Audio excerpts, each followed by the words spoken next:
Okay, here I'm going to show you, try to get everything I can on this car. There's quite a bit, and hope I don't miss something, but let's start off with the bad. It's really not anything, but let me, so the front bumper's not perfect. It's never been hit, no dents or scrapes or anything like that. It's just over the 13 years, you can kind of see the paint's, I guess you could call that paint chipped, just from the bugs and stuff on the front bumper. It doesn't cost much to have those redone if you want it. A lot of it was there when I bought the car, and then some was added since. The front headlights could use a new restoration. It's easy to do, sand them down, polish them. I did them once, it really helped. It could probably use a new one, I just noticed that. The front grille has been plasti dipped and it's pretty good shape. I just don't like chrome, so I made that black. That's not a bad thing. What else? Let's go around the car. You know, there's little stuff. A lot of this was all here when I bought the car. There's a little there. Some of that comes out with a little buffing. This door panel, you know, you get little paint chips here and there. Those were all there when I bought it. You might be able to see where that came. Again, that was there when I bought it, just from the wind and stuff. But, you know, door dings, boy, it's really hard to tell. Depending on the light, once in a while one will show up a little bit, but it's not bad. This side's a little better. The bumper, you know, this plastic bumper has these, and I've never taken any touch-up paint to this car, which could do it, and it would do a wonderful job. The back is in good shape. Could use a new plasti dip here. As long as we're doing negative, this kind of curled up once. Again, that can be replaced, but it doesn't bother me. Like I said, minor stuff, but I want to make sure I can cover everything.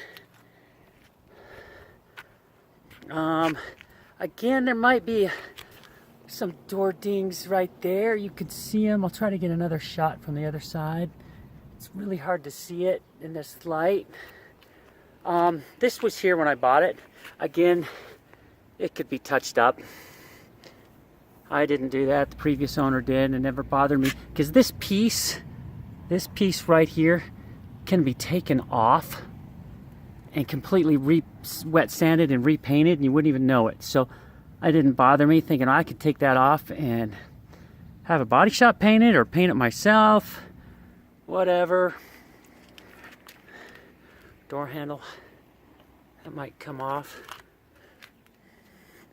So again, you know, I want to be completely honest with everything. Again, a little touch-up paint would do wonders. Wonders, wonders. So on the other side, that's really it. I mean, it's never been hail damaged. Colorado, you can get some hail damaged cars. So the top, the hood, I'll shut the hood in a minute. Oh yeah, the door handle.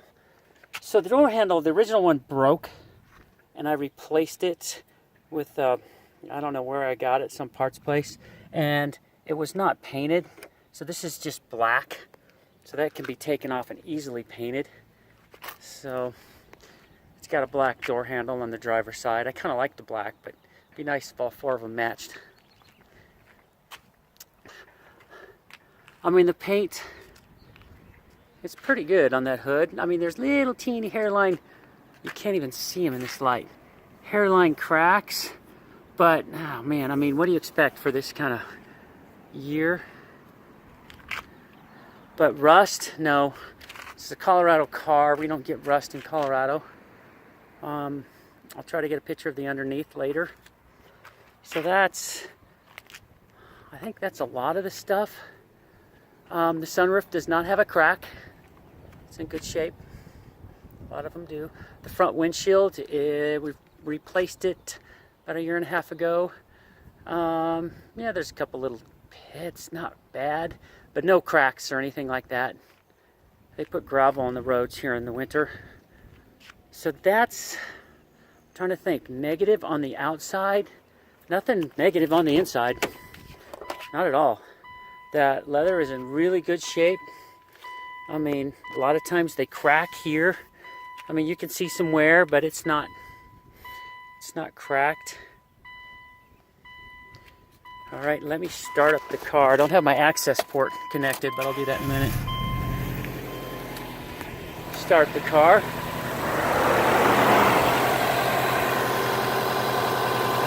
Running.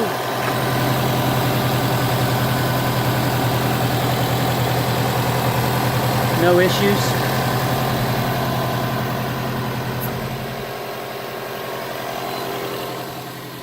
Turn it off and I'll talk about the engine mods.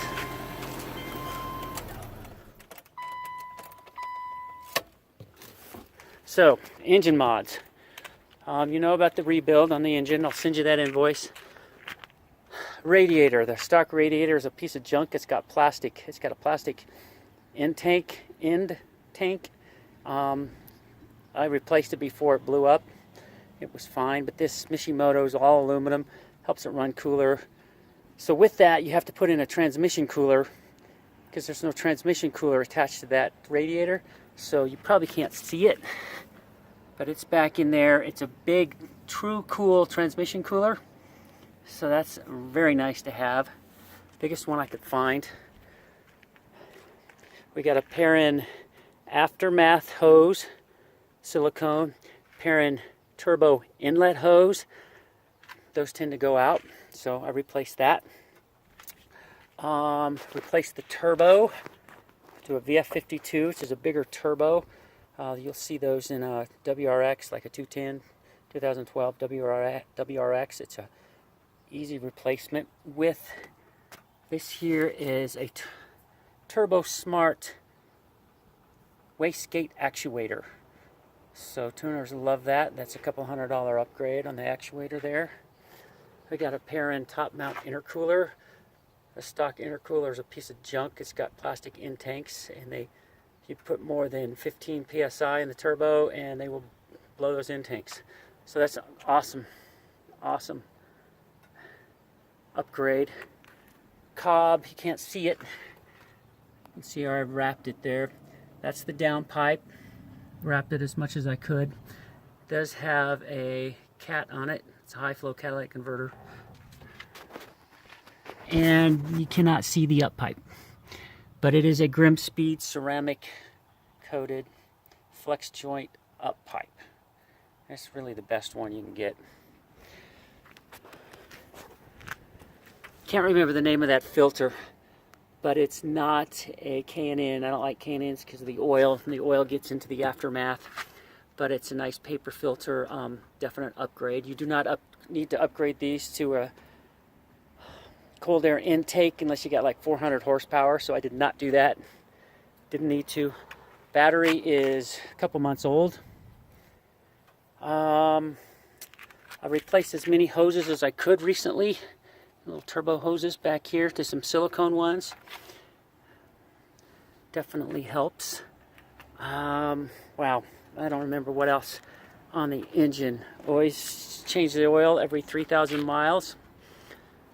Oh, it's got a new steering rack and a new power steering pump. That is huge. That's a very expensive thing. I had a shop do that one. That was about 1,500 bucks. Yeah, they tend to, those will go out and start leaking. This car does not leak any oil. Underneath, I don't know if you can't see it from there. Suspension's all been upgraded. I think I covered that on Craigslist to the Coney inserts. It's a Legacy GT strut that's been cut and a Coney insert put in it, and they're adjustable right here. I think I got it at the medium setting. You can stiffen that up. The backs are the same. Brakes have been upgraded to Legacy GT rotors and calipers. These are bigger than the Outback XT. The back has Coney inserts also with a king spring. It's a little stiffer spring, so if you load the back, it doesn't sag, or you don't get that butt sag. Now I'll try to get underneath. No rust. You might be able to see the sway bar there. And sway bar end links, those have been upgraded. I think this is a white line in the back. I did not upgrade the exhaust. Don't need to, unless you like it for sound.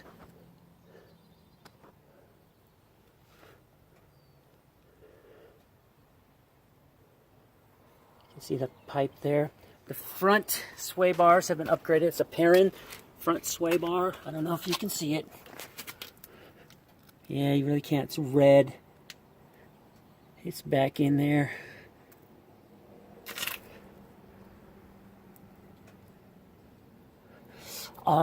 The front control arms, I didn't upgrade. I replaced all the bushings in the front control arms about a year ago.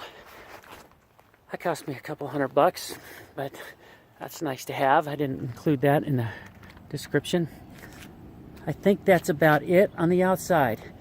The inside, you know, I did the doubled-in stereo upgrade. You see it there? So it's got a Garmin GPS navigation.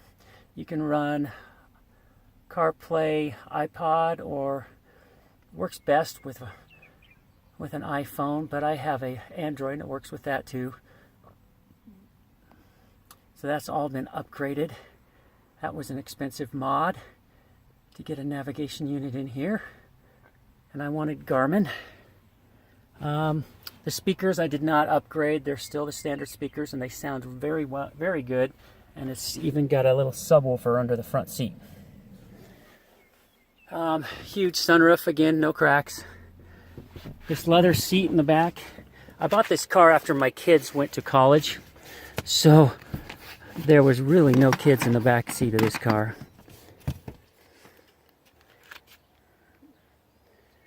Driver's seat had the most wear.